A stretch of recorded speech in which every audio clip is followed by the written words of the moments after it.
Во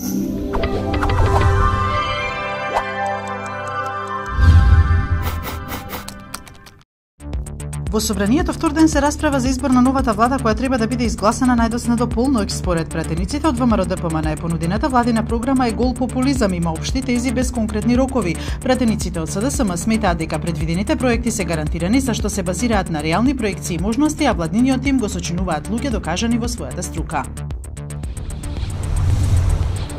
Министерот за надворешни работи во заменување Никола Поповски денеска ги отфрли шпекулациите дека тој би го заменил Никола Груевски на лидерското место во ВМРО-ДПМН. Тој рече дека останува како пратеник во собранието. Во тек е претрес во службените простории на клиниката за неврохирургија во Универзитетскиот клинички центар Мајка Тереза со цел да се обезбедат дополнителни докази за примање подкуп на лекарот Александар Чапаровски, соопшти МВР. СВР Скопје вчера го приведе директорот на неврохирургија, откако кај него била најдена поголема сума евра и во кабинетот и во неговиот дом.